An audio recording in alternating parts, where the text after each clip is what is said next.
Hi everyone, I'm sure you're enjoying this year's Asian Publishers Fellowship Program, and I'm very happy to be sharing this with you. I'm Elaine from National Gallery, Singapore, a museum that focuses on the modern art of Southeast Asia. So like many businesses and organizations, we have also been affected by the pandemic. We have had to rethink how we reach our consumers, whom in our case are our visitors and our audience. And this includes rethinking how we distribute and present our publications. Like many organizations, we have had to transform digitally, almost overnight. For example, we had to very quickly start putting more of our collection up online. We've also had to make parts of our exhibitions, which are normally purely physical, also accessible online. And in fact, are planning exhibitions that will be staged entirely online. Our performances have gone online, and our festivals are also now largely online. And we've put all this together on a single web page on our website called #GalleryAnywhere, so you can enjoy the gallery no matter where you are. But what this means for our publications is that we've also had to make them more accessible digitally. Now we publish a wide range of publications, from very specialized titles like scholarly books to titles that cater to a more general audience, as well as children's books. And we have to think carefully of which digital platform works for which type of publication and which type of audience. It's not a one-size-fits-all solution.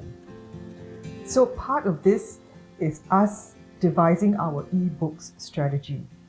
Now, our publishing has always been very print-based, so we have to apply our ebooks strategy selectively across the different types of books that we make. Sometimes making an e-version of a book works, but sometimes it doesn't.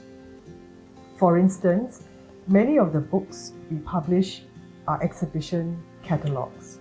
These are highly illustrated books featuring many images of artworks. So color reproduction, quality, and accuracy are very important. And sometimes e-versions cannot deliver what we require. But what we can do is reproduce the text from these catalogs on a research-based platform like JSTOR. We do this because JSTOR doesn't require you to reproduce an entire book. You can just reproduce parts of a book. And we find our texts are very helpful to researchers whom JSTOR caters to. We also publish research-based titles. Now these tend to be text-heavy and comprise things like anthologies of essays, research findings, and primary sources like artists' writings. Now these books we can both reproduce on JSTOR and make ebooks of. And then we publish children's books, and these are very clearly suitable for ebooks. So we make ebooks of these, and we make all our ebooks available through Amazon Kindle and Apple Books. So why am I talking about ebook strategy? Partly because as a publisher in this day and age, you have to consider ebooks. But also because sales of our printed books have plummeted. During lockdown, we saw 0 sales of printed books through our museum shop. And our museum shop is traditionally our largest source of revenue. So even though the museum has reopened, because of safe distancing measures, it will take some time for visitorship to recover. So we have to think of how to sell our books beyond the museum. Now we are very fortunate to have international distribution. This means that we can hold inventory in our warehouses in the UK and the US, which allows us to fulfill orders from the likes of Amazon and Book Depository through our distributors in these territories. Now, I've been in publishing for about 25 years, and like many of you, I have never experienced anything like this. When I started out in my career, the internet was in its infancy. I remember having only a few computer terminals in the office that had internet, which the whole office had to share.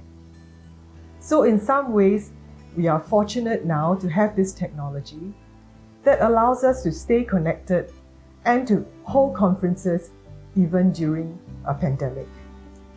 I joined the gallery in 2015, and in 2017, I participated in the Asian Publishers Fellowship Program in Seoul. It was a really great experience. I learned a lot about publishing in Korea and other parts of Asia, and I met fantastic people from the publishing industry, many of whom I'm still in touch with on social media.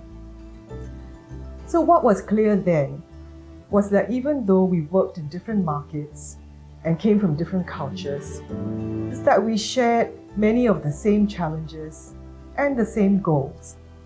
And I think this is even more apparent now.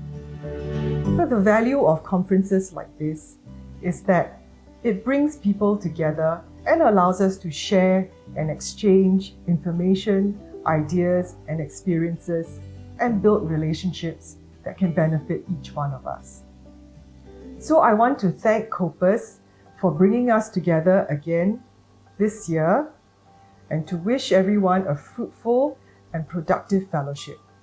Please enjoy the rest of the program. Thank you.